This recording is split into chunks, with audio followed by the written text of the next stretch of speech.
बहुत शुक्रिया sir, native media से बात करने का बहुत आभारी हैं आपके। थोड़ी सीरियस बात अगर इंडियन सिनेमा के हवाले से की जाए, एक सफ़र है भारतीय सिनेमा का। शुरुआत हुई कमर्शियल सिनेमा से, लेकिन हमने देखा कि 1990 की दिहाई में जब free market economy I India में हर चीज़ तोड़ के, तो सिनेमा को भी उसने हिट किया और यकदम सिनेमा एक कॉर्पोरेट एंटिटी बन गई। पहले स्टोरी टेलिंग थी, थोड़ा इंटरफेथ की बात होती थी, हिंदू मुस्लिम एकता की बात होती थी, एक कांग्रेस का वर्जन था, लेकिन वो अचानक से तब्दील हुआ और कमर्शलिज्म बहुत तेज़ी के साथ जो एक मेन स्ट्रीम इंडिया का भाव है उसको तब्दील कर दिया। हाँ, मैं 1991 जब से हमारे यहाँ पे ओपन इकॉनमी की शुरुआत मनमोहन सिंह साहब ने एज अ फाइनेंस मिनिस्टर की, कांग्रेस की सरकार थी, नरसिम्हा राव हमारे प्रधानमंत्री थे। मैं नहीं कहूँगा कि इमीडिएटली सिनेमा का कॉर्पोरेटाइजेशन उसी दिन से शुरू हो गया। Still that was the time when bad money was there in cinema, and that's why a lot of bad films were being made, because producer को जो चीज़ पसंद आ गई, और जो प्रोड्यूसर आमतौर से बैड मनी वाला होता था, या तो किसी पान मसाले वाला होता था गुटखे के पैसे से, या कोई स्मगलर होता था, फलाना डिपकाना, कोई दाऊद इब्राहिम होता था, या उसके भाई भतीजे कोई होते थे, कुछ इधर भी आ गए। तो उस समय तक सिनेमा इतना नहीं बदला, लेकिन हाँ, by the turn of the century the corporatisation had taken over. In a way it's a good thing that the bad money went out of the films and kind of a good money और neutral money came into it. लेकिन फिर corporatisation के, जैसे आपने कहा, अपने नुकसान होते हैं। वो कुछ ना कुछ एक सर्टन माइंडसेट बेचने की कोशिश करता है, वो एक सर्टन चीज़ों को प्रमोट करने की कोशिश करता है, और उसके लिए सबसे बड़ी चीज़ जो होती है वो ट्रिपल बॉटम लाइन नहीं होती है। ट्रिपल बॉटम लाइन का मतलब कि इंसान के बारे में भी सोचो, एनवायरनमेंट के बारे में भी सोचो, और प्रॉफिट के बारे में भी सोचो। लेकिन ट्रिपल बॉटम लाइन नहीं होती, एक ही बॉटम लाइन होती है कि प्रॉफिट के बारे में सोचो। उस प्रॉफिट के लिए जो कुछ भी करना पड़े, जो कुछ भी बेचना पड़े, अगर जिंगोइज़म बेचना पड़े। और इसी बीच में आपको ये भी पता है कि हमारे बीच एक थोड़ी सी जंग हो गई, तो उसमें जो था वो जिंगोइज़म बहुत बिकने लगा। और जिंगोइज़म में फिर जिस तरह की फिल्में बनेंगी वो जिंगोइस्टिक होंगी, सिंपलिस्टिक होंगी, वो एक ही लेयर वाली फिल्में होंगी, वो हमारे यहाँ बनने लगी। लेकिन कुछ ये भी बात सही है कि कॉर्पोरेटाइजेशन से कुछ बेहतर पैसा फिल्मों में आया, कुछ बेहतर आइडियाज़ फिल्मों में आए, और अभी OTT के आ जाने के बाद से बहुत तरह का सिनेमा बन रहा है। एक अच्छी बात जो हिंदुस्तानी सिनेमा के बारे में कहा जाता है कि there is nothing called Indian cinema, these are cinemas of India. Because हमारे यहाँ आपसे ज़्यादा ज़बानें भी हैं, हमारा एरिया बहुत बड़ा है। तो हमारे यहाँ अगर मणिपुर में एक ख़ास किस्म की फिल्म बन रही है, तो ज़रूरी नहीं कि वो मद्रास में भी बने, और जो मद्रास में ख़ास किस्म का सिनेमा बन रहा है, वो ज़रूरी नहीं कि मुंबई में भी बने। लेकिन जो दिखाई पड़ता है, जैसे अभी आपने बात की बहुत उम्दा, अभी आप देखें ये जो झुकेगा नहीं साला, अब वो पूरी फिल्म जो है वो दरख्त कट रहे, उसके बारे में कोई प्रॉब्लम नहीं है, कोई प्रॉब्लम नहीं है।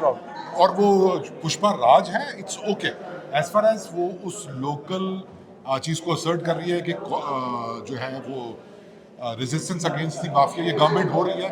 तो ये एक मैसेज इस तरह का बन गया जो थोड़ा डिसअपॉइंटिंग है, वो एनवायरनमेंट की बात करके।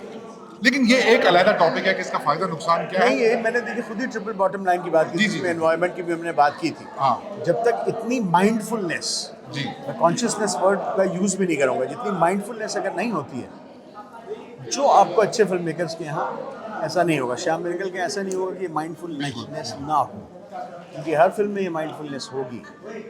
ये तीनों चीज़ों की बात होगी। पहली बात तो ये कि ये फिल्म हमारी इंसानों के बारे में सोच रही है कि नहीं, ये सिर्फ एक सुपर हीरो के बारे में सोच रही है कि वो सुपर हीरो जो करेगा वो ठीक ही होगा, क्योंकि वो सुपर हीरो है।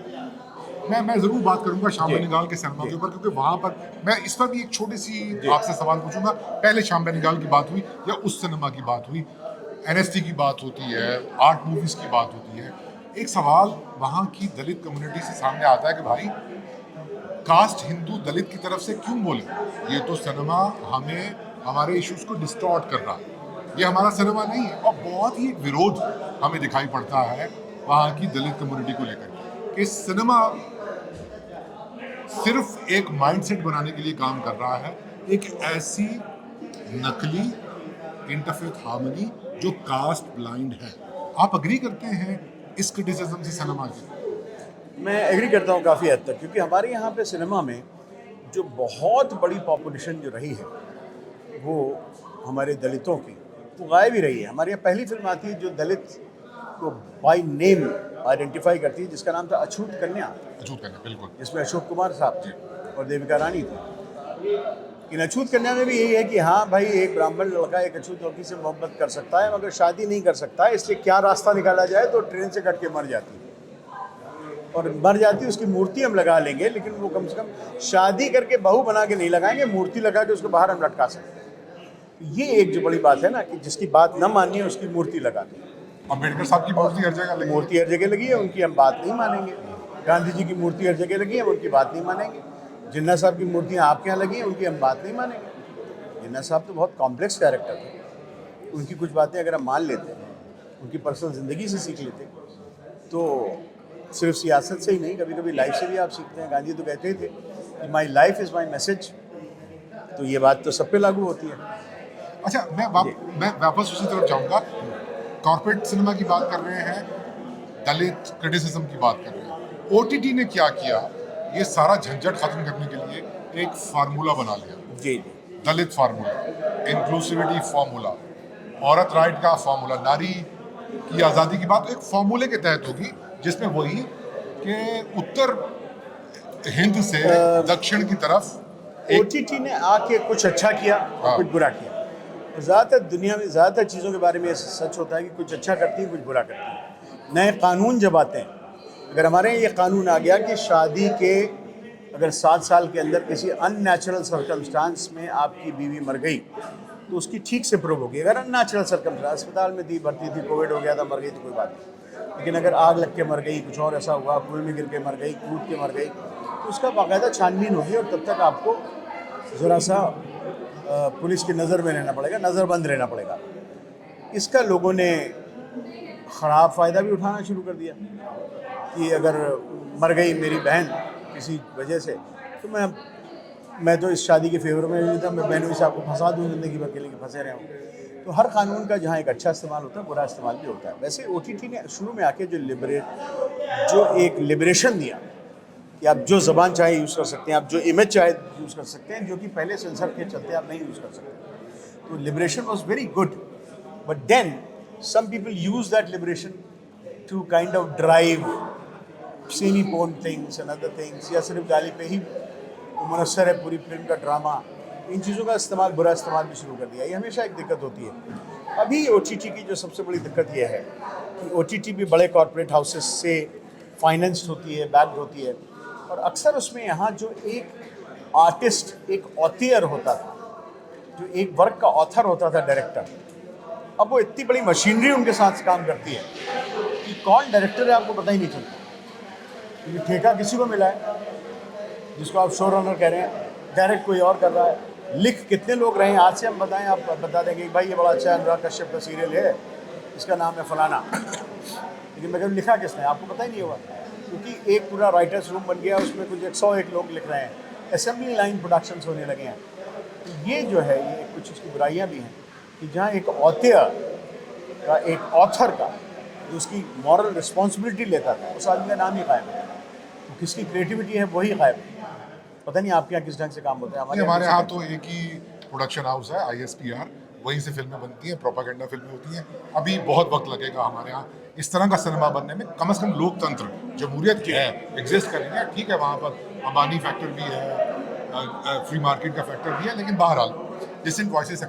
लेकिन मैं फिर आई एम सॉरी, मैं इसको पुश कर रहा हूँ। जमहूरियत के लिए मैं इतना ही कहना चाहूँगा कि वी ऑल नो दैट जमहूरियत might not be the best thing, but till now in this existing world, between the monarchy and autocracy and idiocy of certain nations, this is the best thing. Best thing, of course. Must exist in India and Pakistan.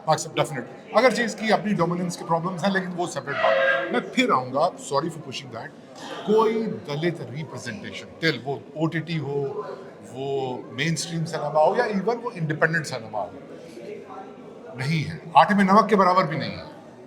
Well, India में ऐसा नहीं है। India में कुछ फिल्में आपको मिल जाएंगी जिसमें कुछ हो जाएगा।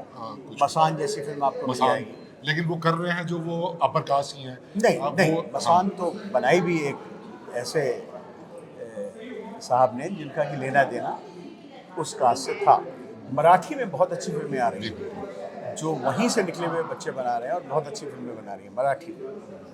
इसी तरह साउथ इंडियन सिनेमा में भी कुछ लोग हैं, वो चाहे वो जय भीम कॉमरेड हो जैसी फिल्में हो, जय भीम क्या बात है। जिसमें कि- मतलब जेल के इश्यूज को कि आपकी 80% आबादी दलित है जेल के अंदर, जी। वो समझ अमेजिंग फिल्म। तो ये लेकिन सब- वो जिन साहब ने की वो भी कमर्शियल हीरो ही हैं। हाँ ठीक है, लेकिन देखिए कमर्शियल हीरो से कम फिल्म को एक ट्रैक्शन मिला ना। सच में। लेकिन मैं कह रहा हूँ कि आइडिया पे कितने अच्छे काम बहुत- होते हैं। इस तरह से कुछ फिल्में बनती हैं हमारे। एक फिल्म थी 24 आवर्स रामायण के नाम से, नेटफ्लिक्स पे आई, हफ्ते में डाउन कर दी उन्होंने। रामायण को मौजू बना के उन्होंने कि कैसे हिंदुवता के कॉन्सेप्ट के अंदर श्री रामचंद्र को जो एक सेंट्रलिस्ट इंडिया, उत्तर भारत का एक सिंबल बना के किया जा रहा है, तो उस हवाले से पूरी रामायण का भी डिकंस्ट्रक्शन मैंने देखी नहीं इसलिए जी, मैं अच्छा। उस पर कमेंट करना मेरे लिए मुश्किल अच्छा है। चलो ठीक है। लेकिन बात आपकी सच है कि उतना रिप्रेजेंटेशन नहीं होता जितना कि होना चाहिए। और ये अल्टीमेटली फिर वही बात हो जाती है कि कोई और नहीं करेगा, ये हमको आपको शुरू करना पड़ेगा अगर हम और आप कर सकें। श्याम बेनेगल जी ने हमेशा ये इश्यूज उठाए और डायरेक्टली और इनडायरेक्टली। कभी कभी किसी फिल्म में वो कहेंगे नहीं, मान लीजिए अंकुर में वो कहते नहीं है, लेकिन किस क्लास से वो लोग आए हैं, किस कास्ट से वो लोग आए हैं, वो साफ दिखाई देता है आपको। और वहीं उन्होंने ऐसी फिल्में भी बनाई जो कि बिल्कुल कास्ट के क्वेश्चन पे, उनकी सबर नाम की एक फिल्म सबर है। जो कास्ट के क्वेश्चन पे, और कास्ट का क्वेश्चन क्या है कि कास्ट पे फिल्म बनाने के लिए जो जो जो आप बात कह रहे हैं सही, कि शहर से एक टीम गोरे चिट्टे लोगों की जाती है एक गांव में उन दलितों के ऊपर फिल्म बनाने के लिए, और वहाँ जाते हैं कि दे फेल, तो एक लोकल लड़के को ले लेते दलित हीरो। अब उसको हीरो तो लेना पड़ता है, उनको क्या करें क्योंकि दूसरा वाला सूट नहीं कर रहा था। बहुत लेकिन गोरे हीरो चिट्टे लेने के हैं। बाद भी क्या वो उसको उसी तरह से गले लगा पाते हैं जिस तरह से लगाना चाहिए? नहीं लगा पाते, क्योंकि हम तो ट्रेंड एक्टर हैं भाई, हम तो राडा से ट्रेन होके आए हैं। तुम कौन हो वाले? तुम यही गांव के भिखारी हो, दलित हो ऊपर से। सिनेमा की अगर मैं बात करूँ तो क्लासिकल कॉन्सेप्ट यही रहा अरस्तु के दौर से कि या प्लेटो के दौर से, जिसने भी वो लिखी पोएट्री अरस्तु के दौर से, कि कैथार्सिस है। रियासत ने, स्टेट ने इस आर्ट को अपोलिटिकल बनाने के लिए, सिनेमा को पर्टिकुलरली अपोलिटिकल बनाने के लिए काफ़ी एफर्ट किया। पैसा भी है, सरकार का वर्जन ऑफ इंटरफेथ आदमी है, सरकार का वर्जन ऑफ व्हाटएवर। आपको लगता है कि आर्ट, सिनेमा पर्टिकुलरली एक पॉलिटिकल एक्टिविटी है? मैं पूरी तरह से आपकी बात से इत्तेफाक नहीं रखता हूँ कि सरकार ने ऐसा ज़बरदस्ती किया, क्योंकि हमारे यहाँ सर्टन फ्रीडम थी और है। सिनेमा वाले अपनी बात कर सकें, अपनी तरह से कर सकें, अपना एक विजन सामने ला सकें, ये फ्रीडम हमारे यहाँ थी, ये फ्रीडम हमारे यहाँ कुछ हद तक है।